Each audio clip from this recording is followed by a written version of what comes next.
And I think that's the real SF story, which is our recovery will be sustained if we build more connective tissue throughout each of these sectors in a way that I think we need to do with more intention in the city and county of San Francisco.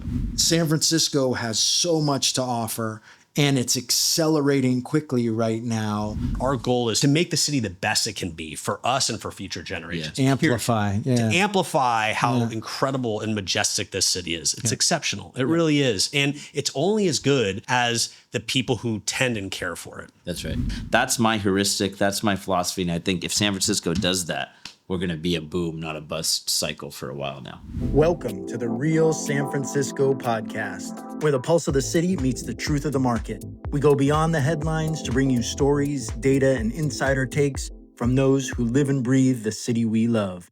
Ready to get real? Here we go. Welcome to the Real San Francisco podcast. Today we have our good friend, client, countryman, Vikrum Aiyer.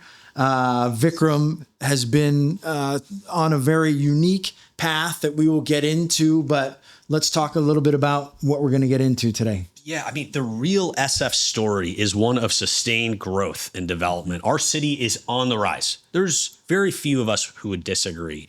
And yet, how do we convert from the boom and bust cycle that we tend to be on into something that is more sustainably up? And that today, just the boom. That today, gentlemen, is what we are going to talk about. So Vikram, share a little bit about yourself. Yeah, super excited to be here. Vikrum Aiyer, grew up in the Bay Area, got a political itch and moved to DC right out of the gates and kind of thought that that's where I wanted to have change and impact the world. But I think since being back and doing policy work in DC and now doing policy work inside of technology companies here in San Francisco, I realized a lot of the change that I'm hoping to see for myself, for my family, for this current kind of polarized moment, it can and needs to happen at the city level. So I'm really excited to dig into that. By way of background, I have had an opportunity working for civil rights groups like the ACLU, tech companies that we use to get that we use through the powers of our phone, and also work in the Obama administration and other elected officials in DC.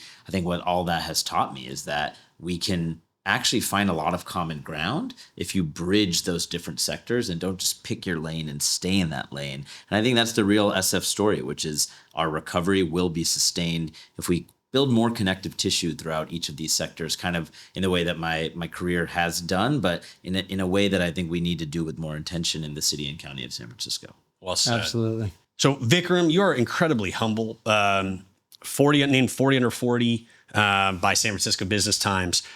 Before working at Postmates and taking them through acquisition, because Uber purchased them, right, and you're the head of policy at Postmates, right, you had a long career in the Obama administration for about 6 years, where you're focused on innovation policy, which is still very much needed in a big conversation, because I feel like policy can't keep up with innovation. Right. We're like, I feel like our policymakers are chasing, like trying to, I think about AI right now. It's like there's no scaffolding around it. And so they look to people in tech to help inform policy, or at least that's how it should be working. It should be like sort of a public-private relationship. That's right. And so I think you saw that, and then you actually came back to San Francisco Bay Area and said, I want to be in tech, not just be creating policy outside, so that you're sort of that living expression of what I would love more government officials to be able to do, is actually walk the walk, not just sort of, speak and create without sort of that dialogue and experience. And now you're consulting for companies in a policy capacity. So we're really fortunate to have you here. You teed up kind of his background, but maybe a little more detail on where you came from and how you ended up here. Yeah, I grew up in the Bay Area, East Bay, and I always remember coming into town around the holidays to go right downtown, window shopping, would go up to the top floor of that Macy's building and eat at the Cheesecake Factory. I take my kids there on Christmas. We go to the Cheesecake. It's amazing. It's still there. It's still there. 14 pages of menus, but they're still inventive. A lot of cheesecake. A lot of options. That visual though was very important to me, because I don't think I appreciated it when I left and went to DC, as you mentioned. Spent a lot of time working in government and kind of thought that was the NBA of my career. That was a higher echelon of what I wanted to work on when it came to impact. I think what I missed then and what I see now being home in San Francisco is that you can work on big sweeping institutional reforms like innovation policy, like trade policy, the kind of stuff that DC is important for, shaping an economy, shaping business appetite and growth. But a lot of the effects that we're trafficking in day to day, your business realizes this, your clients realize this, a lot of the impact happens locally. And when all of a sudden I come back into San Francisco, work at a tech company, and am not just shaping policy for the tech company, which we can get into, but I'm also a resident of the city. When you see traffic flows to that cheesecake factory start to change, or you see the lack of interest from your family members who used to relish coming into town with you to for that family ritual, actually kind of shrug and say, let's meet somewhere else, or maybe that's not. And that Cheesecake Factory was going to go away. It was going to go away. The whole thing was going to go away. It was going to go away. Yeah, absolutely. And case in point. I think that is sort of what I see the importance of this resurgence of tech in the city being about. Of course, whether you're an AI company, whether you help run a clean energy company like the one that I'm at now, or you're in financial services, or you work for like a more common, well-known retailer like Gap or Levi's, there are lots of things you need to do to structure the growth of your business, to be a good employer, expand your revenue, and pay into the tax base. But right now, Baxter, what I think is companies and people who have a policy role inside these companies also have a responsibility to be regenerative about their presence and place in a city like San Francisco, to not just take out, leases downtown to employ people again. But when you think about policy, about what you're building, how do we think about what its impacts mean locally in San Francisco? If you're building AI, how do you think about partnering with some of the labor unions in San Francisco to talk about job creation and workforce development? Right. If you're building a clean energy company, how do you think about climate impacts being so close to one of the largest ports in the world, the Oakland port, and what that means for air quality impacts? And so policy development, particularly in San Francisco right now, has so many through lines to the resurgence and the renaissance that the city is going through, that it feels like the responsibility we have is to not just service the company and help grow it as a startup executive, but also think about your surroundings as a neighbor of fellow startups and communities within San Francisco. It sounds like what you're saying is to be a good business leader, you're not just growing your bottom line or the tech company, but you're being a steward of the land, a steward of the region. Is that what you're saying? It absolutely is. Now, why? Like, why does it matter? I totally agree. Yeah. I think that's a big conversation point right now, which, like, our mayor, my brother, has said it is really important right now for we welcome business, small, medium, big size business. We want you here. We want that, and we want you to invest and reinvest in the San Francisco Bay Area. That is so crucial. So why is that so important? Like, why is that important to you? How did that come up? And then how are you influencing companies to that end? I think people judge San Francisco, and it's easy to have judged San Francisco by the headlines, but increasingly they're going to start judging the character and growth of the city based off of who is still choosing to build here. Right. And this doesn't need to be a political statement. You can have attitudes about AI. You can not care about clean tech or climate technologies.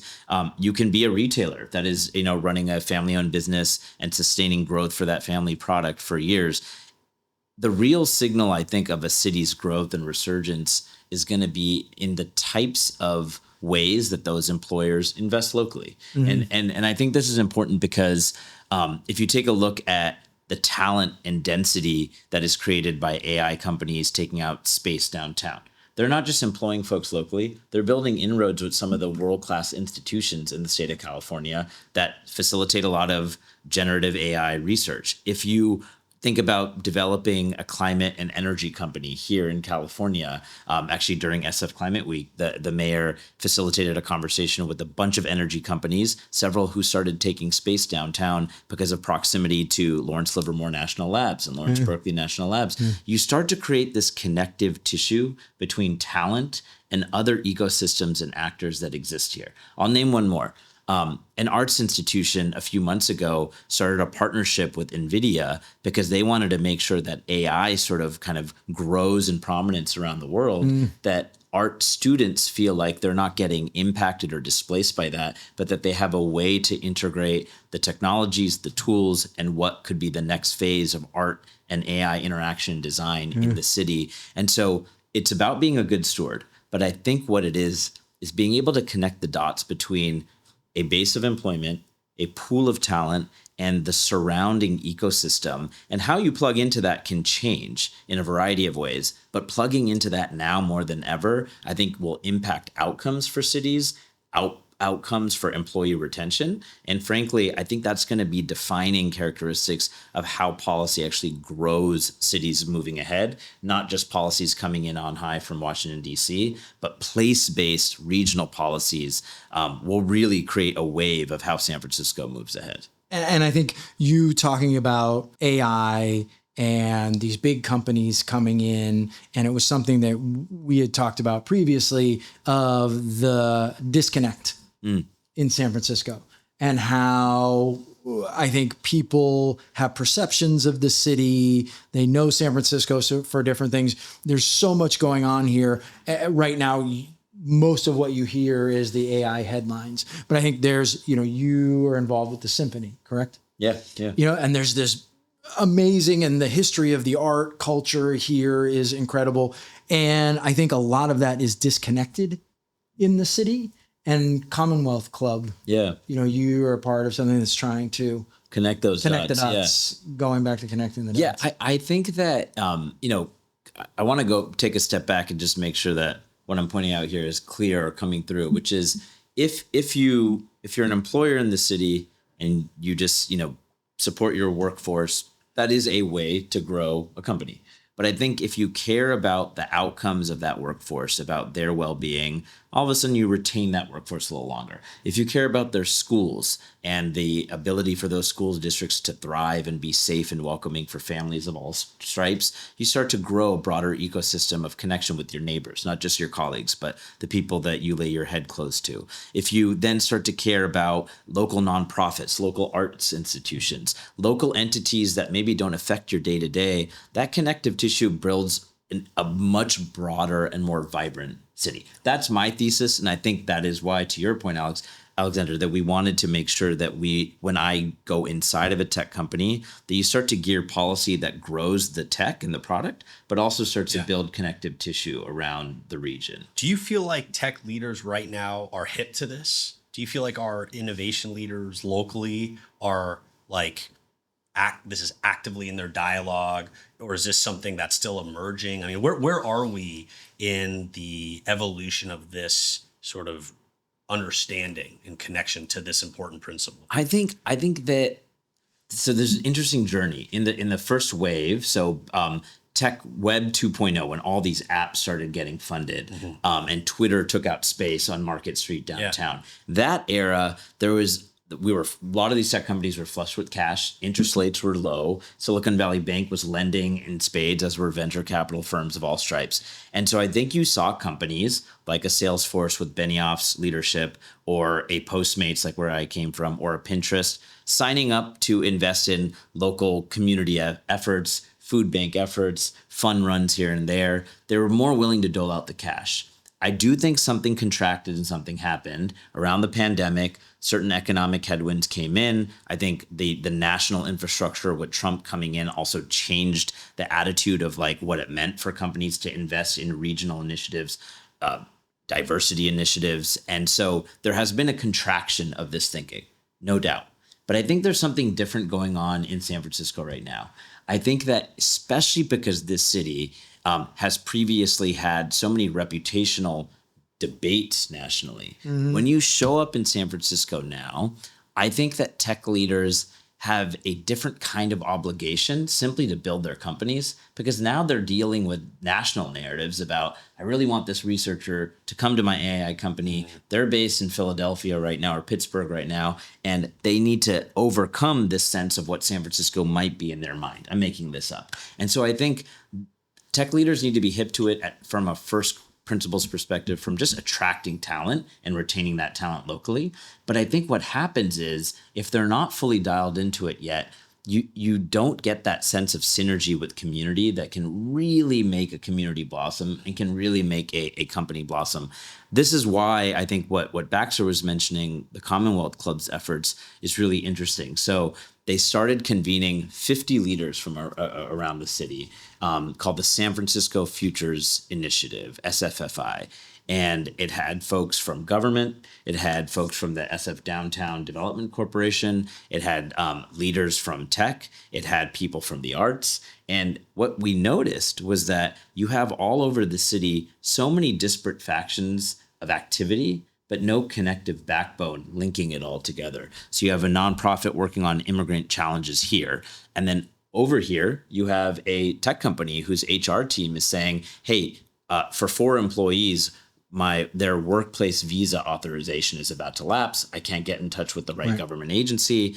But if there was a connective tissue between the two, workplace retention and job retention that would expand the tax base in San Francisco would benefit from knowing that there's a nonprofit over here helping facilitate that. Or similarly, there's a lot of conversation in SF about the arts and how maybe the presence of AI companies and a lot of economic gain for some, but not for all, is displacing those that may not be able to stay in the city on an art salary or with an arts style income. The California College for the Arts, for example, has had to change hands of ownership. It's going to Vanderbilt University, for example, and that has created a little discord. But if you were able to take a look at a bird's eye view of all the different arts institutions, Minnesota Street Project having amazing space for a gallery over there, and up and coming maybe a student at University of San Francisco that wants to break into the arts, maybe non-philanthropic institutions that want to create grant opportunities across those players.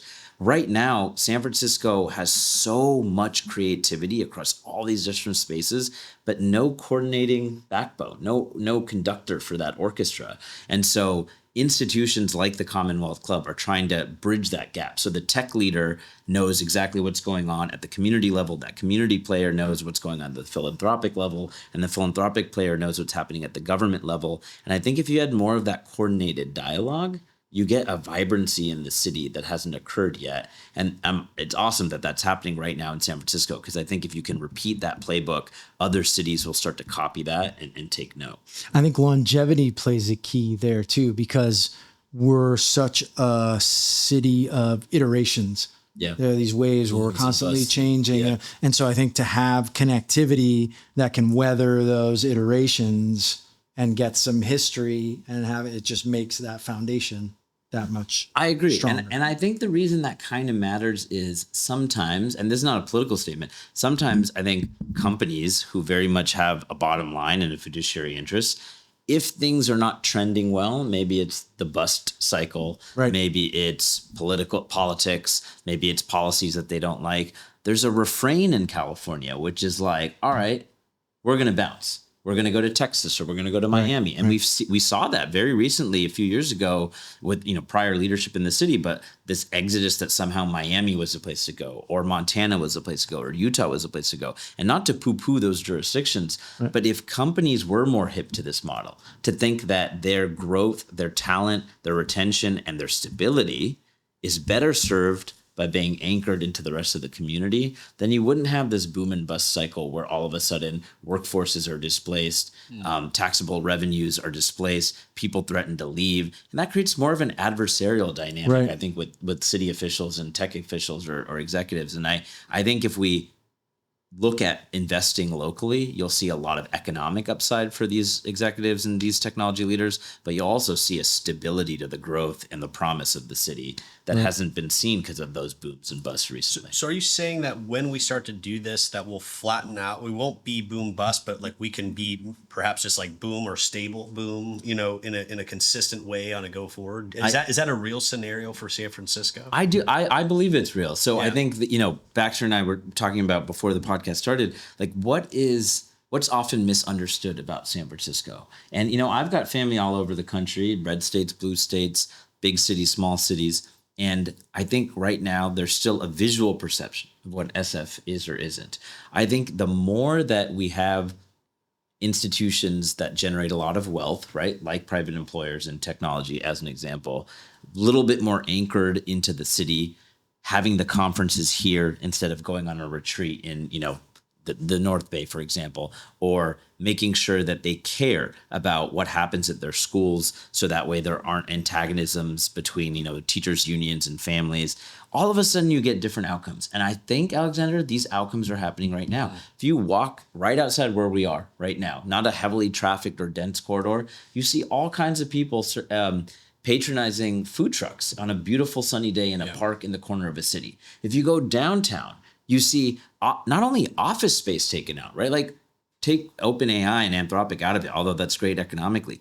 You see all these vacant storefronts that were vacant for various reasons now having pop-ups of coffee shops and Indian food trucks. A dear friend of mine, Katie Birnbaum, I may be mispronouncing her last name, has repurposed an entire block right in front of the Battery once a month or once every other month to create these like Bhangra and beats activations, which as a South Asian dude is cool. Yes. But all of a sudden you have music and vendors and people and commerce. I think this is happening now. I agree. It is happening. And what do we need to pour gasoline on right now that maybe like needs more oxygen or needs more fuel? You know, we're trending in the right direction. That's great. I mean, the signals are, you cannot deny, but give us the pedagogy or the Tao of Vikram. You know, if you were to help inspire our leaders today, government, tech, policy, nonprofit, et cetera, what message would you have? You know, where should we be focusing? What are we not doing enough of, or where do we need to put more spotlight on right now? Yeah, I think that, so hopefully this doesn't come across as too woo-woo. But I think that right now the biggest challenge to the growth and character of San Francisco is a polarization within San Francisco. And you could point to this nationally and take a look at our politics and be like, people aren't talking, the MAGA right doesn't agree with the far left. Like that makes sense intellectually, right? Fox News versus MS Now or where we get our information creates rifts. I'm not talking about that. I'm talking about right here in our home. Take a look at some of the challenges of the last few years. There was a huge debate and off of real data about spikes in anti-Asian hate during the pandemic, grandmothers, older senior citizens of the AAPI community having incidences. At the same time, there was a huge debate in our district attorney's office about not just putting people away, but really meeting them where they are, real interventions on rehabilitative reforms, better jobs, good paying jobs. But because of the polarization, I believe that sometimes gets played out even in our own communities of just this side not talking to the other side, you couldn't have a both and. Yes, we need safety and we need rehabilitative reforms. You had an either or. I saw the same thing. You know, I'm a bonus parent now. I'm very lucky to have families enrolled in SF public schools. But during the pandemic, when there was huge debates about teachers going back to schools and families that were, you know, understandably frustrated, you had this pitting of teachers unions versus families, and like more dialogue facilitated by our city leaders there would have been able to cool down those temperatures. And I think because those still haven't been sufficiently addressed, we recently had to deal with the strike with very difficult challenges. And there are people who are involved in those conversations who are dealing with way more equities than I'm dealing with, right, as a bystander. But what I'm saying is on crime and safety, pitting the rehabilitative advocates with the safety advocates. On school districts, pairing the teachers unions with family advocates. When it comes to just the sense of developing, building more or not building more, and where we distribute this, there's often this kind of NIMBY versus YIMBY attitude cut by districts. I think the biggest thing, the Vikram pedagogy, which is why I've been able to work both at civil liberties groups like the ACLU and work for tech companies who often don't get along, work with labor unions and clean energy, work against them when you're working at Postmates and Uber, is that more often than not, you can cool temperatures and build empathy in both directions if you decide to have a conversation. And I think that's exactly what San Francisco can do now, because we're having a moment where people from all over the world are coming here. They want to be here, but we've got to do a better job on some of these thornier issues of facilitating a dialogue. And I will end by saying, I think what's super interesting is when you take a look at the technology companies, a lot of them that are coming in now, you talk about worker displacement, tech companies are starting to have conversations with labor unions. I think that this is, credit to the mayor for facilitating some of this dialogue, where all of a sudden an autonomous vehicle company might be displacing certain jobs, but then the janitors union wants to have a conversation about what it's like to clean and maintain those facilities. That's a tech versus labor divide that you wouldn't often see unless people were motivated to have that cross-sector dialogue. That's my heuristic. That's my philosophy. And I think if San Francisco does that, we're going to be a boom, not a bust cycle for a while now. Does that make sense? Does that Makes feel sense. like- I'm not gonna ask you this question, but I really want to know your position on it, but I don't think this is the right forum for it. But it's like, do you think there should be a token tax? But you don't need to answer that, but I'm really curious. It's like, we're get into a whole nother. Yeah. Well, I think let's touch on, because I think this is part of the fabric of the San Francisco culture, and I touch on it, is how important our culture, our civic institutions to the city. Maybe you can speak on your involvement with the Symphony, because I think it's especially with San Francisco, it's such a part of our fabric and history. And I think sometimes that gets glossed over with all the tech. Yeah, it's a very salient call out. I think cultural institutions, whether it's the arts, whether it's city commissions that the mayor appoints individuals to, whether it's just like a local Toastmasters club where you folks come together and give speeches. I think that the promise of them is their convening ability. So San Francisco Symphony, my mom tried to get me to play violin as a kid. I was terrible at it. Just many years later, I just realized that I love listening to it while I study and just bang out emails. Got more involved in the National Symphony Orchestra in DC. When I moved here, I realized that I wanted to have a place to meet new people. I didn't really know people in tech. I came from a company town and government. Yeah. The Symphony has brought me together. It has brought together so many different threads of my life. In a few weeks, I'm going to be taking my parents, who immigrated here from India, to a concert where one of the first Indians to win a Grammy in the U.S., A.R. Rahman, will be playing with the San Francisco Symphony. Oh, that's great. Friday, literally tomorrow, my fiance's younger one, Adeline, myself, and Amber will be going to see Mahler No. 9. And part of the reason is she's seeing activations around the symphony, around the city, about the symphony having a potentially a new conductor coming into town. And just like the marketing, and on her bus stop to school, she sees that. She asks questions about it. So now I get to bond with a youngin, someone in middle school, over classical music later this week. I'm mentioning these examples because there is a privilege to access certain cultural institutions like the arts, right? And there's a price of entry that can gate some people in and out of the symphony. And I frankly like to listen to Kendrick and Skrillex outside of the symphony, right? So there's even a cultural barrier to some.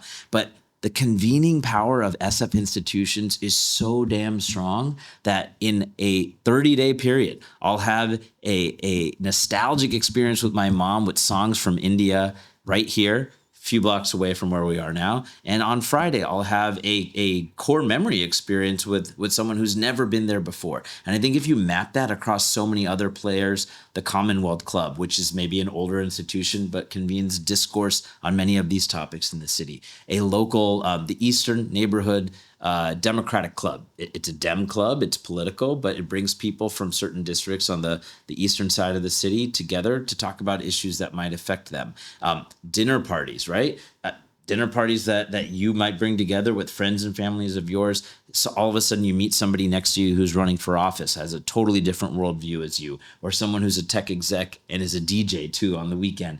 I think this is the most important untold story of San Francisco. These institutions that we're all worried about, are they going to have ticket scales? Is there going to be revenue? If we start to view them as drivers of convening back into the city, you can start to overcome that polarity that I talk about, that I think really creates peril for a lot of cities in San Francisco. And I think that what the mayor has done with the space in front of City Hall by having Fred again, a DJ, come and play there, or other artists from around the world come play here. It uses the city and the petri dish of the city as a convener, and that is so damn powerful. And I think we need more of that on the politics. We need more of that with tech employers, but we certainly need it with the institutions we already have. Right. And I think the Symphony, Commonwealth Club, commissions that I'm a part of are really important places to do that. Yeah. How can each of us, people who are watching this, how can we, in our role of citizen, leader of our own organization, leader, maybe the founder of an organization, what can we be doing to help make to invest in San Francisco in a way that's good for us, that's going towards the vision of this community we're talking about, of helping the workforce, it just seems like rising tides lift all ships. Yeah. It seems like it just makes sense, right? It's like when our cultural institutions are funded and cared for, that, that creates, there's a happiness quotient, a culture quotient that brings people to San Francisco, keeps them here. When there's great healthcare and doctors, people want to be great schools, when our streets are clean, when organizations need something and there's an organization that provides something, and then they're put in touch, like they're match made. There's a connection. Totally. Like that's good. That's good for society. That's a good framework. What can we be doing though to actualize this? Because it might feel a little overwhelming. Yeah. Right? We're like, oh wow, this is amazing. It's going the right direction. And I think a lot of people are like, great. Let's defer to our company leaders. Let's defer to our policymakers. Let's defer to the nonprofit leaders. Let's defer to the city hall. But I feel like there's an opportunity for each of us to play a role, however small or big. It could be financial. It could be time. Right? It's like treasure, time, talent, all these things. Like, I don't know. I'm putting you on the spot here. Yeah. But any thought on that? I have a super important question, because you're right. It's easy to defer responsibilities to other actors. We're all busy. We care about our checkbook and our family, right? How we're going to get to work, and can we keep a job? So this might sound highfalutin, but I think that there's at least 3 things that come to mind. The first is a little bit more doable. Bring a friend into the city. I know that sounds maybe simple or silly, but I think that's like a very change agent oriented way to have someone just see what it's like to come down to the Ferry Building right now, or to, buy coffee from a favorite coffee cafe that you like. I think bringing people who don't live here back into the city, not for the commerce of it, but for the visual representation of the city's resurgence and this humming that I see that when I'm walking around, I think that's important. I was trying to invite someone into town several months ago, and they exclaimed that they didn't want to come, and that their rationale was their point of view on what the city might or might not bring for their kids in town. It's old news. It's old news. It's old news. And I dated. So that's what you're getting at. You're saying yes, the past is decidedly not the present. The present's not the past. And the only way, and this is sort of the second way, and this feels more theoretical as someone that does policy work inside of a company. I think about things in terms of comms and what's the message. You bring people in, because the second thing I think we ought to do is be individual spokespeople for the narrative of San Francisco. Right. I'm not saying that everything is hunky-dory. Costs are high for many. There are still challenges. The economic recovery can be fragile. But if you bring people and they see a different attitude, and then they can be messengers and amplifiers out in the world, not even in San Francisco, then all of a sudden that kid, that aunt who came to visit you, who's thinking about colleges, is maybe thinking about USF, or thinking about a school in the region, or thinking about an apprenticeship program or an internship here one summer. I think that's important. The third thing, which is hard and structural, is for us to not lose sight of one truth, which is, even if there's a lot of economic gain, and even if there's a lot of wealth creation right now because of new technologies, new leases, housing prices, and like equity gain from that, which you all know better than I, being positive for homeowners, there are still people who power San Francisco that are those institutions of culture, whether they play in the symphony, or they take care of your kids when we're recording podcasts, or are our teachers, where the barrier of entry to sustaining a life here is still hard, right? Both can be true. The city can be on the move, and they can still be tough. So I think bring people, expound a narrative for the rest of the world to see that San Francisco is San Francisco again.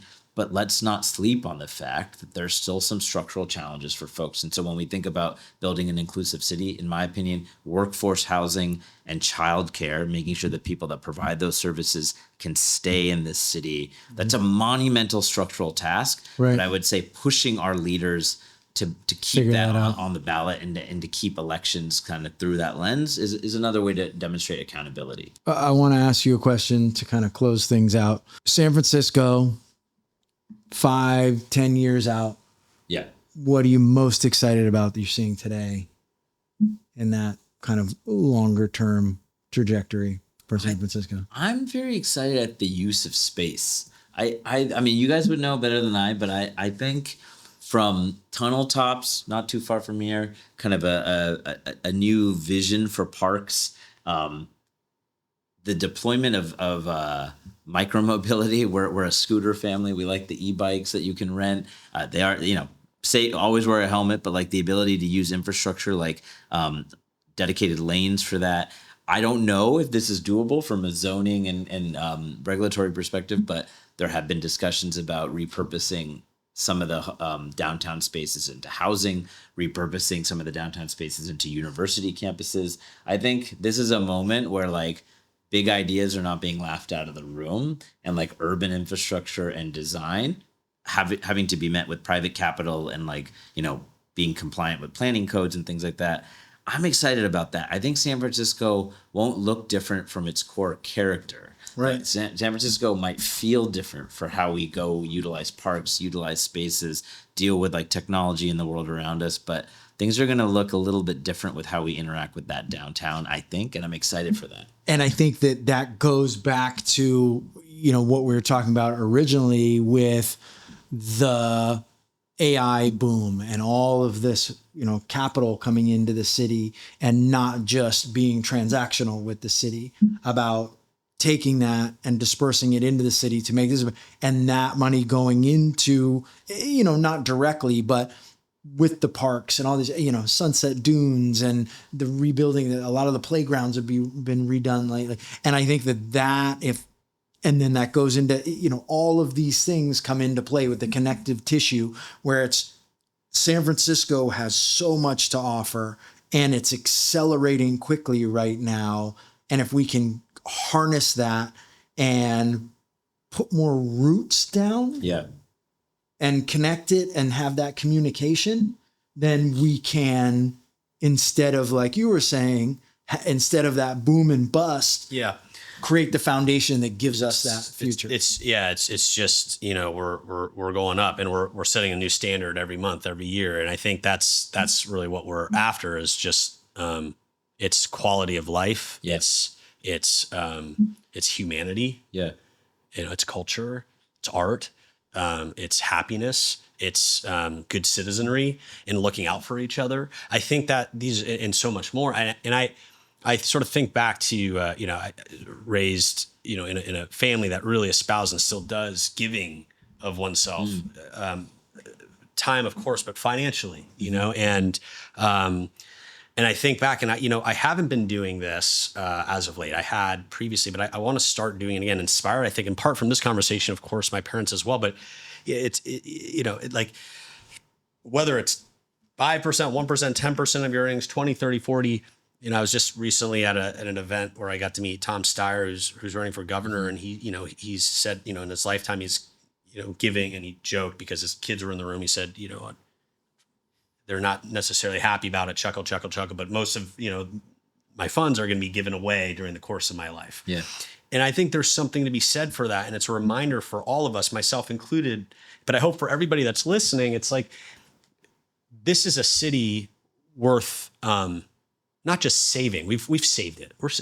That's not our standard. That's not our goal, is to save. Our goal is to just, to make the city the best it can be for us and for future generations. Amplify. To amplify how incredible and majestic this city is. It's exceptional. It really is. And it's only as good as the people who tend and care for it. That's right. Right. So as stewards, we can each be a steward. And I think for us to give, if not just the tech titans and the leaders who are watching this today, but also the employees, or the independent contractors, or those who are self-employed, let's decide together. And I hope that we can just say, let's give, whether it's 1,000, 10,000, 100,000, 1 million, 10 million, these numbers matter. And then when we bundle it together, I think there's a huge opportunity to smooth out that boom and bust. And I do think that it's like we have nothing but up to go. People constantly ask us, are